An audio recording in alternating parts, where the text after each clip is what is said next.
Well, good morning. Good Sunday morning. I can tell from hand waves that you can all hear me. Well, welcome to full moon, Halloween, time change. Dan's dad would have been 84 if he had lived to be 80. Pre-election edition of Prajna Heart Zen Center Sunday. Kind of crazy everything going on.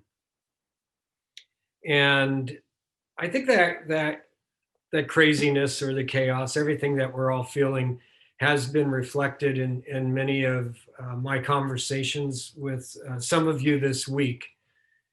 A lot of uncertainty, what's going to happen, some pandemic loneliness, and the holidays coming up.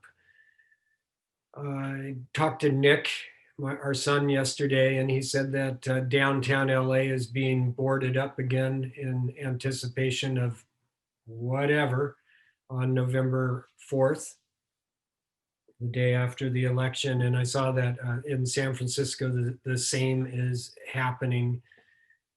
And, depending on what media you pay attention to, and I try to scan a broad range of it, but, people are concerned. People who have money, people who don't have money. Read a little piece this morning from interviewing different behavioral economists about people's emotional reaction to everything that's going on and what they do or don't do with their money with regards to their financial well-being, whether they have a lot of money or a little bit of money. And then things like confirmation bias, where we select information out of the information sphere that confirms what we want to believe and already believe. A variation on that familiarity bias, where we pay attention to that which is familiar. And then a new term that I hadn't heard before, which was, and Sharma, maybe you know about this, and a couple others of you, but emotional leakage, where there's something, as if I'm getting it right, there's something that occurs that causes an emotional reaction. Say your child makes you angry and then you lash out at a coworker. So I think probably a fair amount of emotional leakage going on the Interstate 10 right now. Some funny things that come up. There was an interview with one of the guys that was boarding up downtown San Francisco, and this guy actually in doing the work boarding up, and he said, "This is silly work. There is so much more constructive work that we can be doing." So boarding up some of these businesses is costing upwards of $40,000. In anticipation of what? He said. And then every once in a while, something pops out of our everyday lives and the media sphere that just grabs me. And so you saw that those of you that opened the newsletter saw that I led with it in the newsletter, and that's that Lori Loughlin and Massimo Giuliani have both been convicted in the admissions scandal, college admissions scandal, and that wasn't so much what caught me, because that story's been going on for a while, and there's a lot in there. But the quote from the judge as he was sentencing her to a couple months in prison and $150,000 fine and 150 hours of community service, but as he was sentencing her, he said, and I quote, and he had talked about all her privilege and everything that she has in her life, and a perfect Southern California life, as he put it. Yet you stand here before me, a convicted felon. And for what? For the inexplicable desire to grasp even more. And what a great selection of words. It's like a koan. Yet you stand here before me, a convicted felon. And for what? For the inexplicable desire to grasp even more. And that really stuck with me. One of the conversations I had this week with a Sangha member went to the other side of this more because sometimes it's like what's right in front of us we don't see, and why don't I have it, or how do I get it, whether the it is a different partner, more money, a different apartment, a different city, enlightenment, peace, joy, love, happiness, that it that I want more of. And this conversation was interesting because everything was going right for this person. Everything's going right. And he said, here I am in this negotiation, and the person on the other side of the negotiation kept giving me everything and more than I wanted. And he said, and I couldn't help be waiting for the other shoe to drop. Like, what's wrong here? When is this going to go sideways? And how do I allow good things to happen? So see, this is the other side of it, right? What do I do when bad things are happening? I think we all go there pretty quickly. How do I allow good things to happen? And so we worked a little bit with that, and I asked the question, well, can you allow them not to happen? For example, can any of you right now not allow the next moment to happen? Well, you just failed, right? And the next moment, can you allow that not to happen? Well, I'm sorry, you just failed at that. So in a very simple and straightforward way of looking at it, life occurs moment after unique and never before experienced and precious moment. And we don't allow or not allow that to happen. That is what happens. And in that simplicity, I know I've found a lot of freedom because, I've been in a lot of positions where I'm in charge. I'm at the front of the room. I was raised to be self-sufficient and self-sustaining and self-made. And, there's a lot of control required to do all of that. And that's a simple fact that I actually have nothing to do with what happens in the next. I mean, an earthquake might strike, it might not. I guess it didn't. It might strike, it might not. I guess it didn't. So, which then led me to Hakuin Song of Zazen. And I think maybe a couple of years ago, we spent some time on this, but I wanted to revisit this along with a koan on this line of exploration. Hakuin Song of Zazen is often done as part of the noon day service prior to the noon meal. I'm going to read the first part of this. This is typically chanted. I'm going to just read it here. Sentient beings are intrinsically Buddha. Like ice and water, apart from water, there is no ice. Apart from sentient beings, there is no Buddha. Not knowing how near the truth is, we seek it far away. We are like the son of a rich man who wandered away among the poor. The reason we transmigrate throughout the 6 worlds is because we are lost in the darkness of ignorance, going astray further and further in the darkness When will we be free from birth and death? I'm going to stop there for the moment. How can I attain Buddhahood? Where is enlightenment? Where is that? We keep saying, you are all Buddha. How do I get it? Sentient beings are intrinsically Buddha, like ice and water. Apart from water, there is no ice. They are one and the same. Apart from sentient beings, there is no Buddha. And not knowing how near the truth is, we seek it far away. What a pity. Like the son or daughter of a rich person wandering off among the poor. In other words, it's all right here. Everything we're wanting and looking for is right here, and yet we continue on this treadmill of, I want more. It should be better. I'm going to make it different.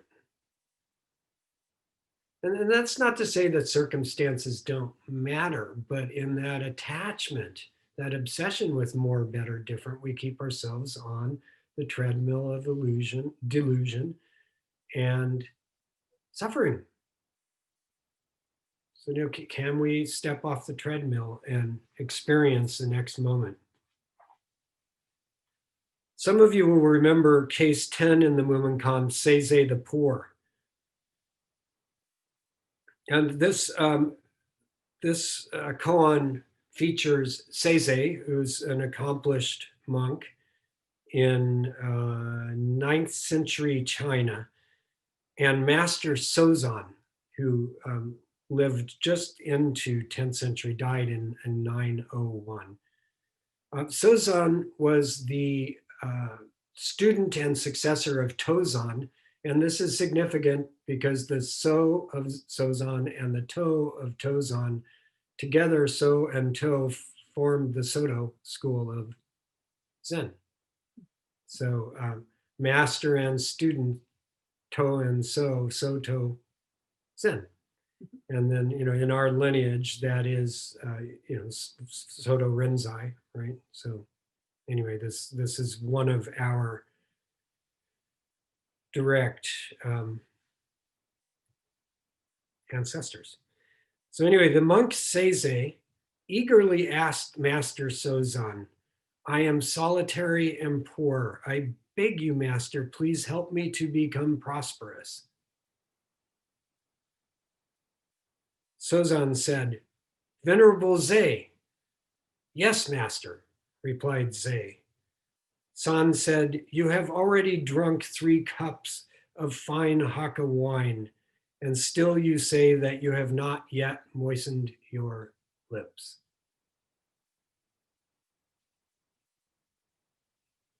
Mumon says, Zazen is obsequious in tone, but what is his real intention?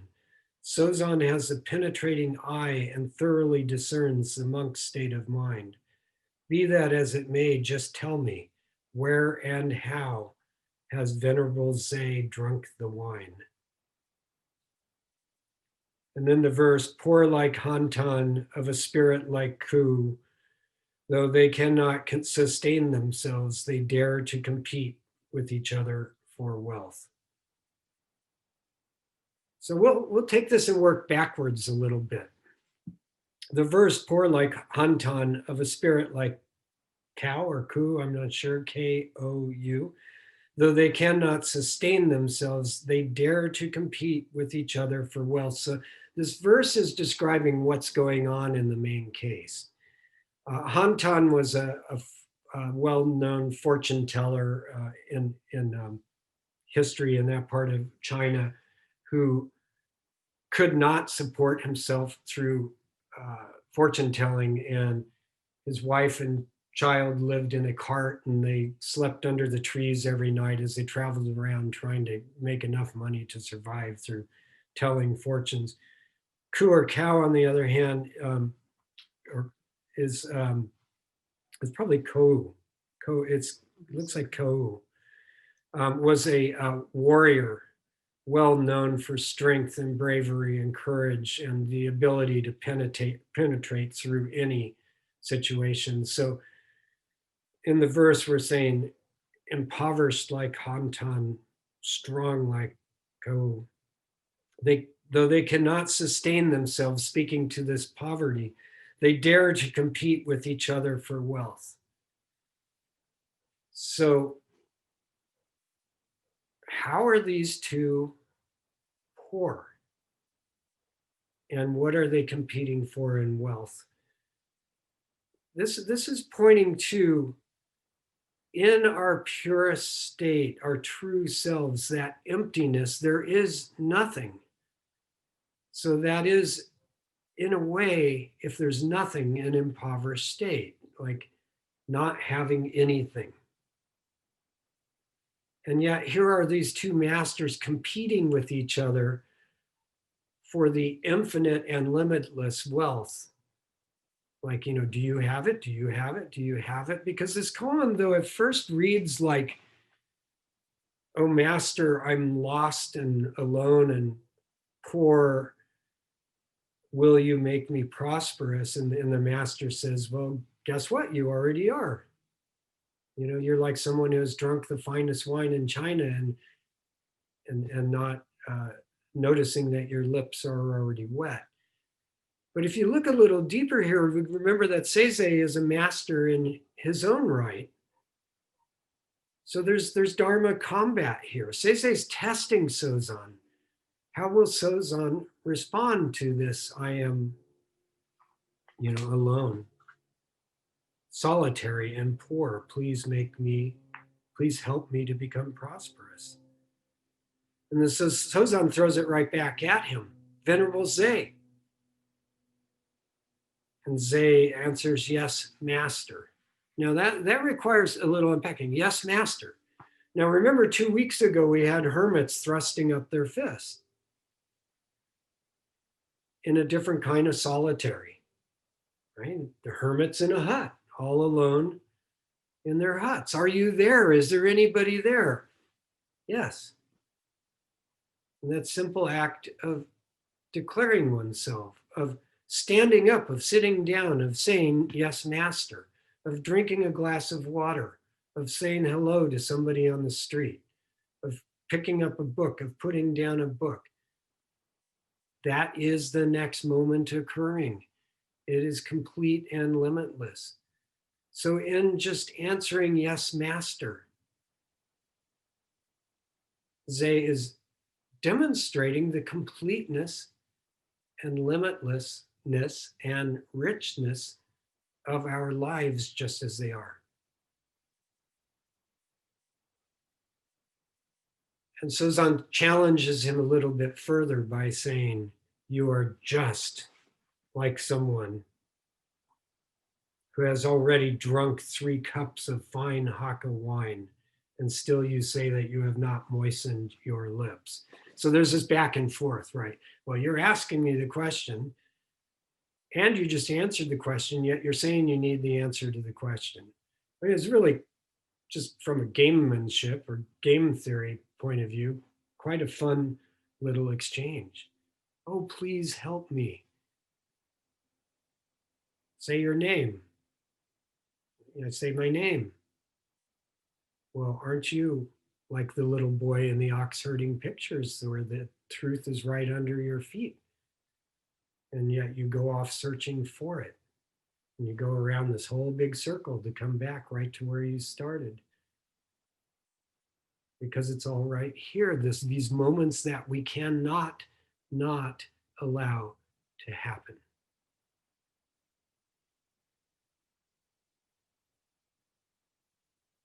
I read another article. I don't even know if I want to bring this up because it's so challenging, but I guess I'll bring it up because it's so challenging. It was a journalist in the Washington Post, which, is generally acknowledged by Trump to be an enemy of Trump. But the article was written by a conservative columnist for the Washington Post. And the article, I see Mars shaking her head, maybe she read it, because it was a little scary, or exciting, depending on your point of view about next Tuesday, because it said, if you turn the volume off, I can't believe I'm using this example. Anyway, if you turn the volume off, from a conservative point of view, what Trump has accomplished is more than any conservative president in modern history. And then it goes on and lists the conservative accomplishments. Lori's making faces over here. Anyway, from that point of view, if you turn the volume off, the accomplishments look okay. And like I said, I can't believe I'm using this as an example, but it does speak to turning the volume off occasionally. Because no matter what happens next Tuesday, with luck, Wednesday morning, everybody on this Zoom call will probably wake up and put on some hot water and make some tea or coffee or do whatever your morning routine is, and that will be largely unchanged. Now, I'm not saying that there are not larger issues to be attended to in the planet, the rest of sentient beings, all of that. But we can cause ourselves a lot of pain by always keeping the volume turned up, by not allowing the next moment to happen naturally. And so I offer that up just as a moment of pure Zen, as a moment of how to find some peace in all of this. Again, no matter where you are, because we don't know how things will go Wednesday, so this could hit some of us differently.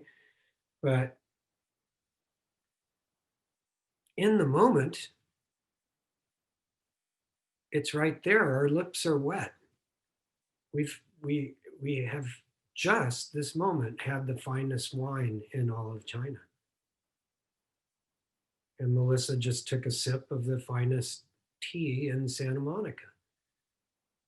And here we are together. So no matter how disturbing, no matter how upsetting, no matter how real some of the macro issues are, I just want us all to remember that, you know, sentient beings are Buddha, we are sentient beings, and this is that peace is ours to claim at any time. And here we are in this net that we've woven together. You know, we can reach out to each other at any moment. Don't let it take you down. Remember to turn off the volume occasionally. Remember to hit the mute button. And that goes for what we believe too. You know, hit the mute button on this talk and see what your life is, and see if this practice is taking you to a place that is better for you. I believe it will. I know it has. But challenge the things you believe in too. You know, hit the mute button on those you idolize and adore and respect, and see what they have and have not accomplished. Look for the evidence. What is the experience of our lives, not the belief of our lives? What is the experience of our lives, not the story of our lives? And in that, we might be able to come together a little bit better with those that have different and opposing beliefs and stories. Because it's the beliefs and stories that are in opposition, not that oneness that we all share. Now, remember the solitary and alone, and we talked about this in the hermit's hut as well, is in the absolute sense, we are always alone because we are always all of it. So, you know, if we are all of it, there's no us and others. So I'm always just here as I am. But I'm also always infinitely connected to the limitlessness and the open opportunity of what can be created. And our tool for all of this, our tool for hitting the mute button, turning down the volume, is what? Zazen, right? Like any good teacher, I'm going to hit that Zazen button. Zazen is the ultimate mute button. And so we have Hakuin Song of Zazen, which I'll finish with. So we started with we ended the first section with going astray further and further in the darkness. When will we be free from birth and death? So when was Soze free from birth and death in that koan? Yes, master, here I am. And the lips are moist. So the Hakuin Song of Zazen continues. As for the Mahayana practice of Zazen, we have no words to praise it. The virtues of perfection, charity, morality, and the invocation of the Buddha's name, confession and ascetic discipline, and many other good deeds of merit all come from the practice of Zazen. Even those who sit just once will see all their evil karma erased. Nowhere will they find evil paths, but instead the pure land will be near at hand. With a reverential heart, if we listen to this truth even once and gladly praise it and embrace it, we will surely be infinitely blessed. If we concentrate within and testify to the truth that self-nature is no nature, we have really gone beyond foolish talk. The gate of oneness of cause and effect opens. The non-dual, non-triple road lies straight ahead. The formless form now being your form. Going or returning, you go not elsewhere. The thoughtless thought now being your thought. Singing and dancing are the voice of the Dharma. Boundless and free, the sky of samadhi, perfect and bright, the full moon of wisdom. At this moment, what more do you seek? With the truth eternally revealed before you, this very place is the lotus land. This body is the Buddha.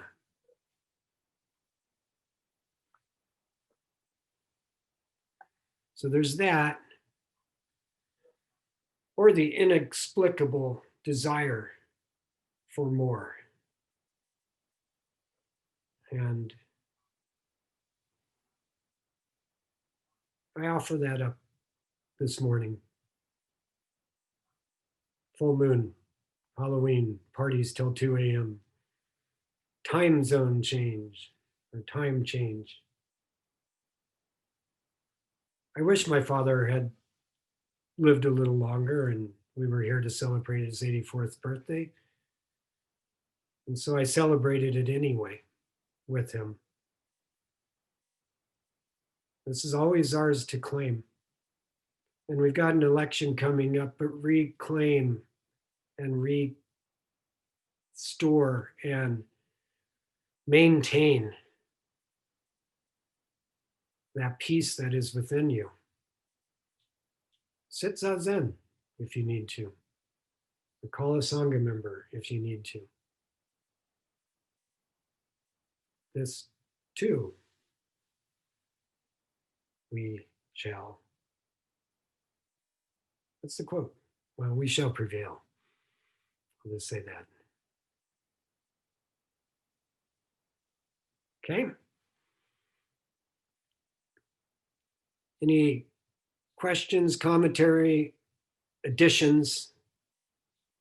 Love to hear from you. And thank you for listening. Charles, great to have you back.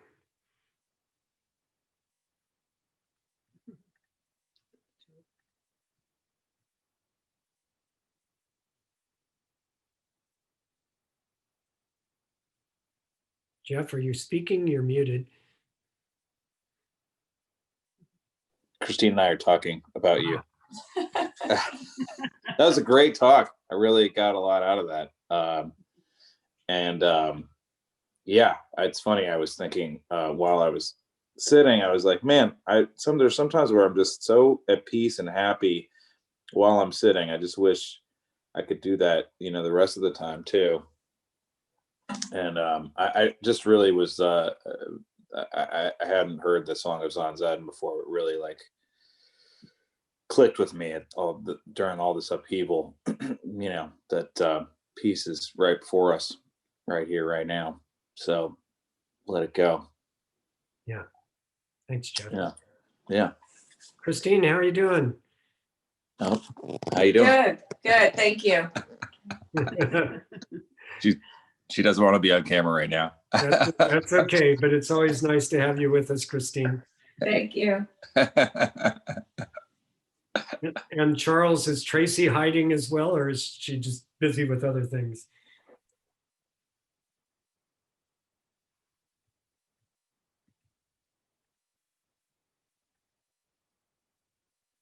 Is Charles still?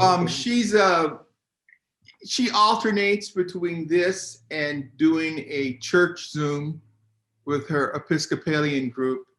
I also like your talk because it got my brain spinning, and one of the things that's kind of come across to me is like this moment in time for me is like a very compressed,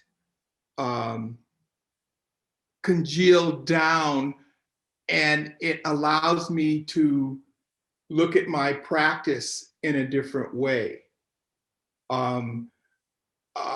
The thought that all the good things in life are out there has changed, because now some of us, most of us, especially from our age group, are confined, almost a self-imposed one, because we see other people doing other things, but then we've informed ourselves that this is the right thing to do. I think of all the vacations I've taken, all the places I went that were really beautiful and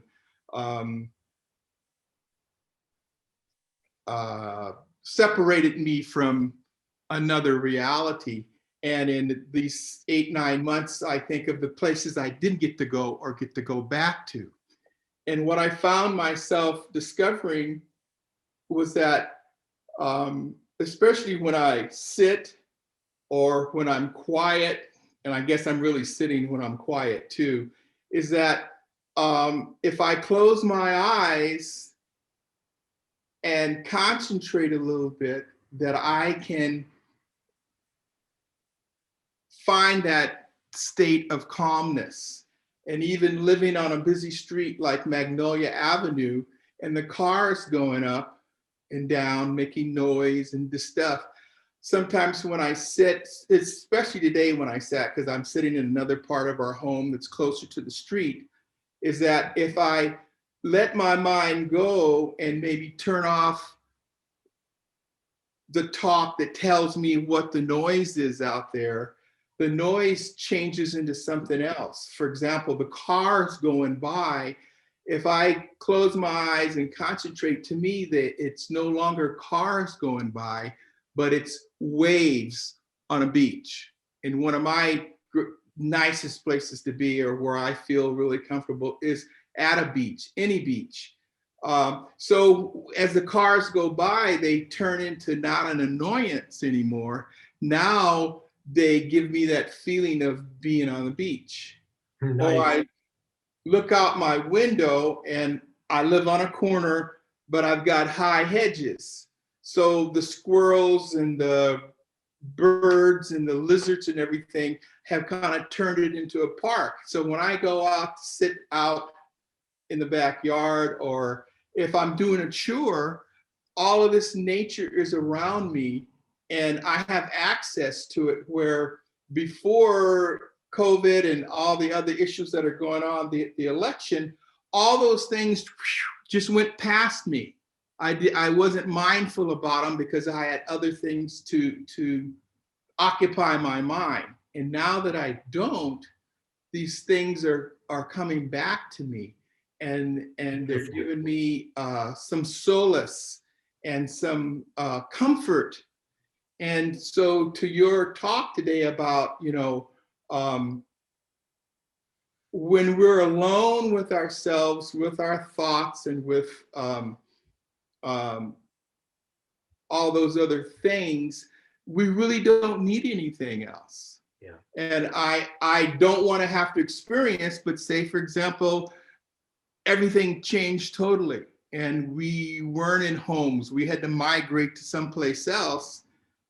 I'm becoming more and more confident that because of my practice, I could do that because Beautiful. of the Beautiful. Yeah. I skills really and like, experiences. I really like what you had to say about this closing in. Sorry, I'm messing with the video.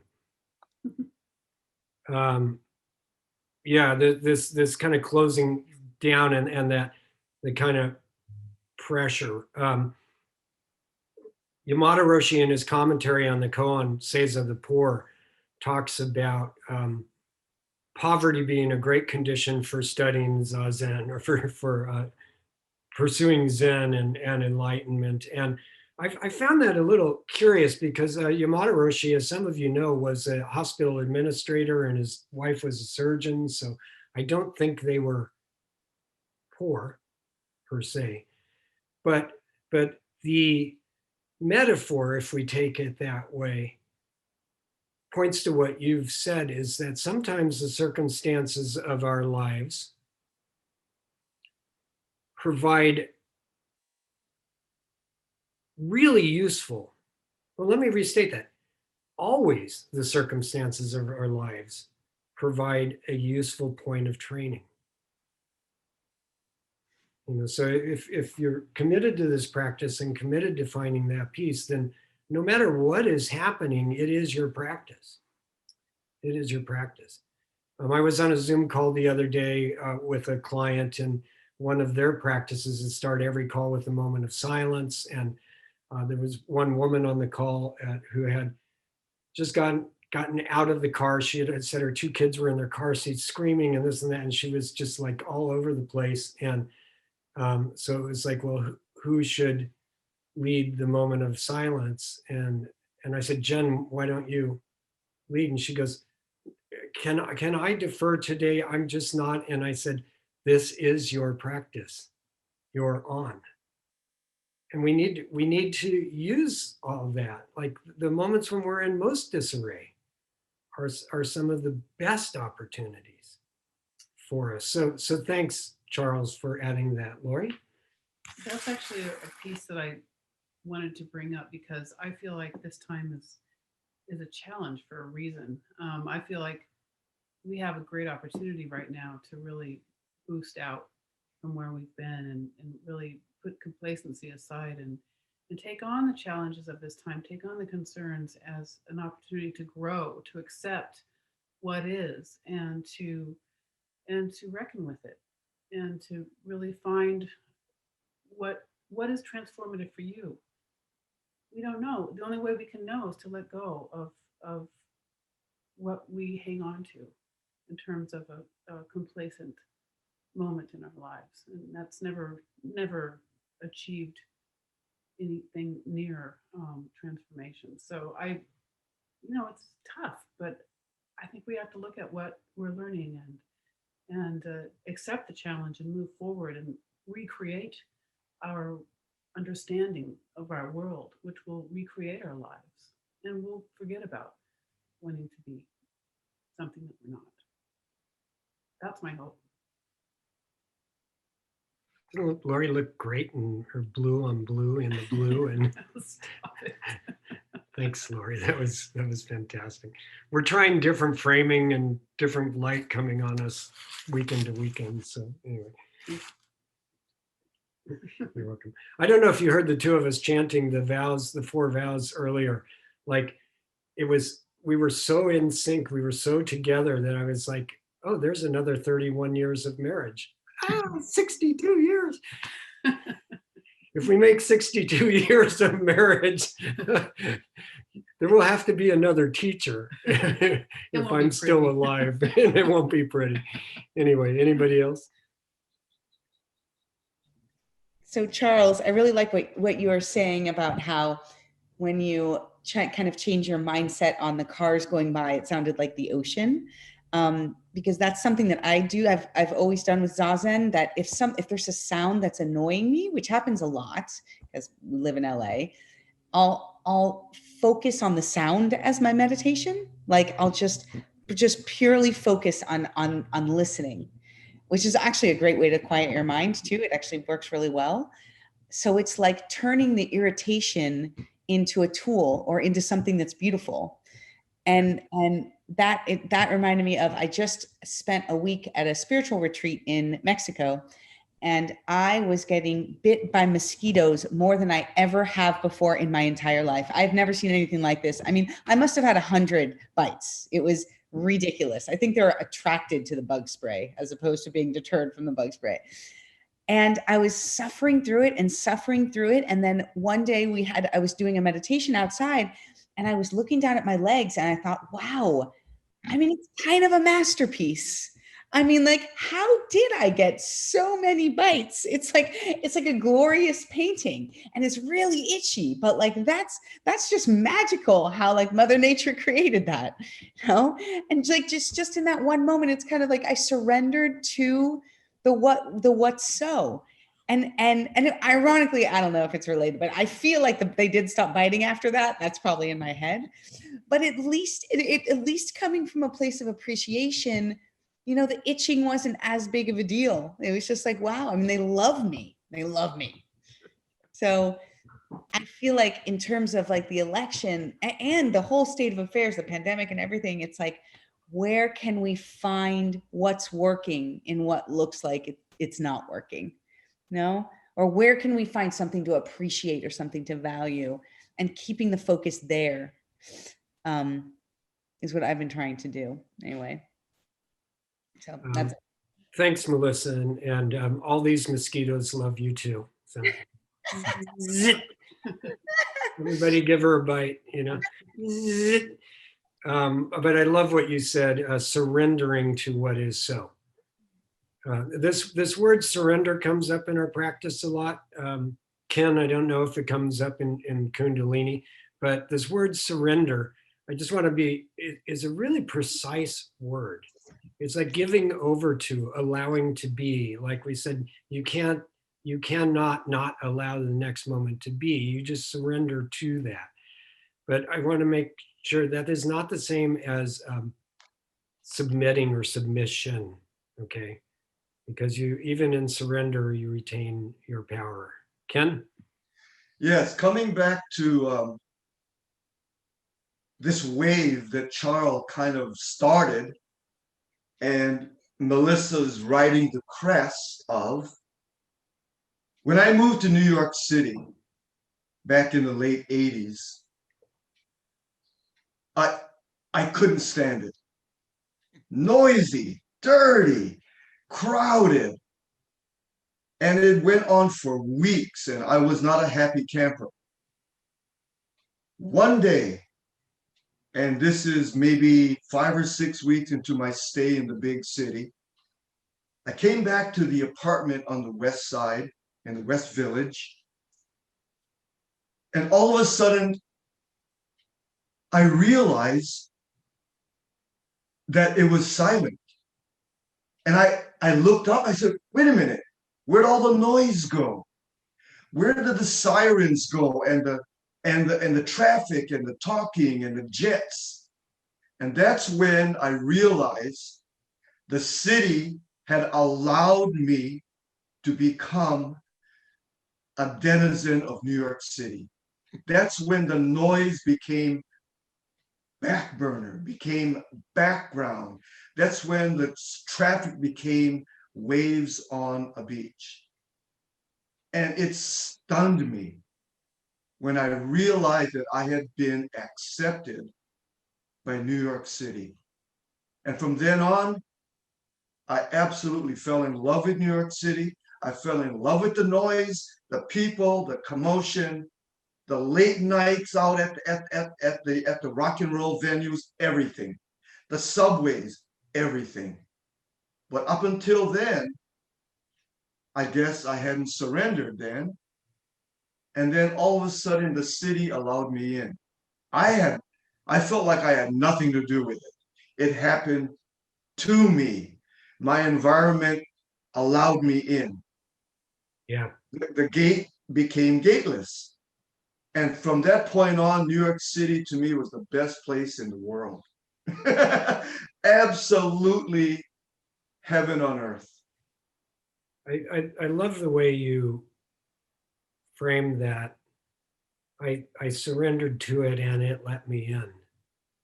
It did. Because if you look at Sangha, it's like that as well. You know, can I trust this group of people? Will they always be here for me? How does this work? Mhm. You surrender to the fact that it is so, and it takes you in and it works. Yeah. You know, the sound is a funny thing. You know, classic Zen instruction, the teachings of the masters are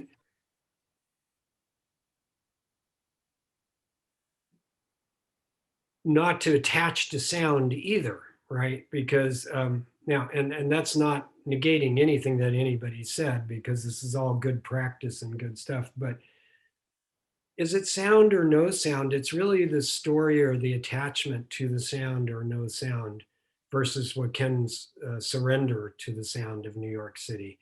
Is what he really did is in a way let go of the story. I've had tinnitus in my left ear for 10 years or something now.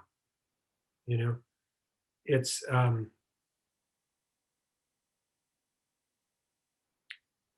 mean, if I focus on it and make a story out of it, it could drive one crazy. In the city, it's not so big a deal because there's a lot of noise. When I go to the country, it roars.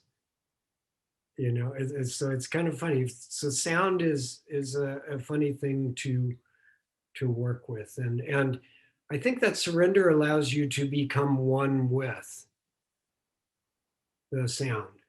And so that then the cars on the street can be just as the waves on the beach, because you have surrendered to, as Melissa said, what is so, what is right here in front of us, that next moment, the fine wine that we have all already drunk. Few minutes left. Anybody else?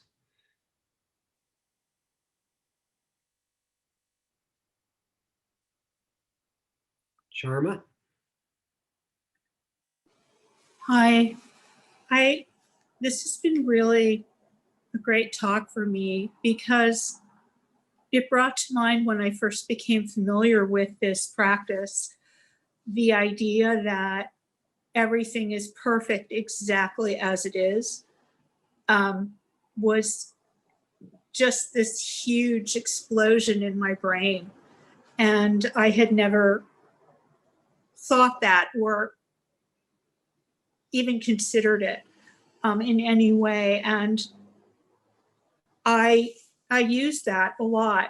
And if I get to a certain point in my thoughts or in the practice, it becomes very real to me, if that makes sense. And that's part of what I love about this practice. Yeah, and how do I say this? It's interesting, Sharma. Thank you for bringing that up. Just as if Ken starts falling in love with the trash trucks in New York, then that becomes an attachment and a story. I think one of the tricky things for a lot of people, including me, in that very true statement, things are perfect just as they are, is that perfect in its own self has a kind of attachment and judgment to it, right? Perfect versus imperfect. And so one way to take that even a little deeper and might be fun to play with is things are just as they are.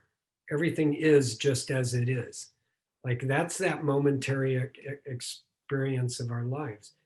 This is just Yeah. as it is. That's kind of what I meant to say. And it is as it is, and it's exactly as it quote unquote should be, I guess, is my attachment is this should be. Yeah, but even the shoulds, you know, we need to be I know. careful of the shoulds, coulds, Totally. woulds, you know, and Yeah. that's why stepping it back to it is just as it is. Yes. Is a really useful practice because that and your expression is perfect just as it is used over and over and over in the context of Buddhism and Zen. So it's not like you got anything wrong. I'm just saying there's another level of it is just what it is because it is just as it is the inso or the empty circle. And that allows room for action. And when we even add that little bit of it's perfect just as it is, or it is as it should be, that can allow us to stay in abusive relationships with some kind of story about how well I've been told that this is perfect. No, it is what it is. And I have a responsibility in that isness to act in accordance. Exactly. That's Yeah. exactly it. So thank you, because that opened up something for me too. It's just the isness is the emptiness from which we can act and create. Beautiful. Thank you. Totally. Thank you. Yeah.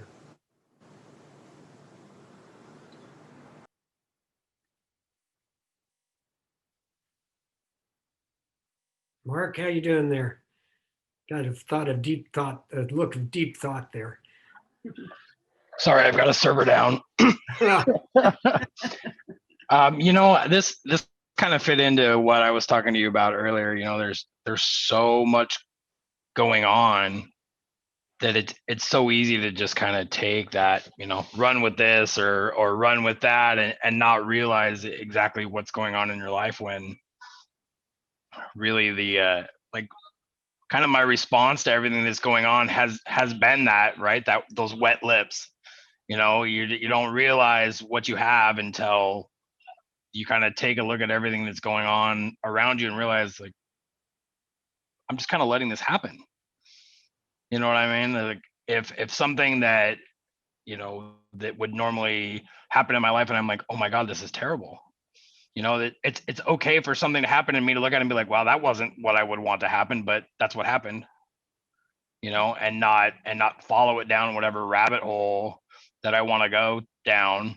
Chasing it is really the gift, right? Like I can look at something and say, oh, that was pleasant or that was unpleasant, but not have to have that either that attachment or that that wanting to avoid something is really when like that it kind of pops.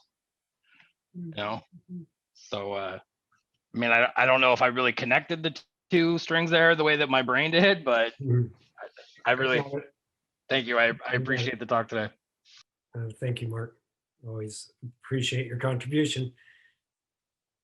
I think you know that.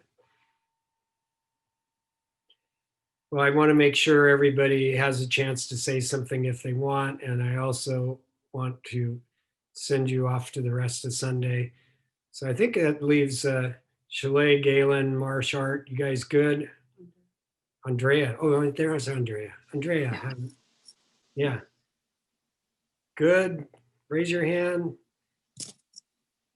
I'm good. My back was hurting me. Oh, I'm sorry, Chalet. So I had to lay down for a little bit, but I love this and I love this practice. It's freed me in so many ways and given me such a gift of life. So thank you. And I thank everybody. I loved what you said, Charles.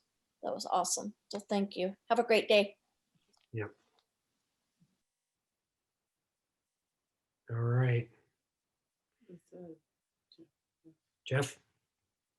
Jeff raising his hand again? No.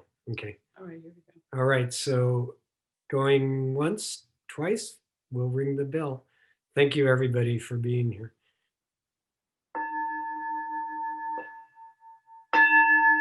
Sentient beings are numberless. I vow to save them.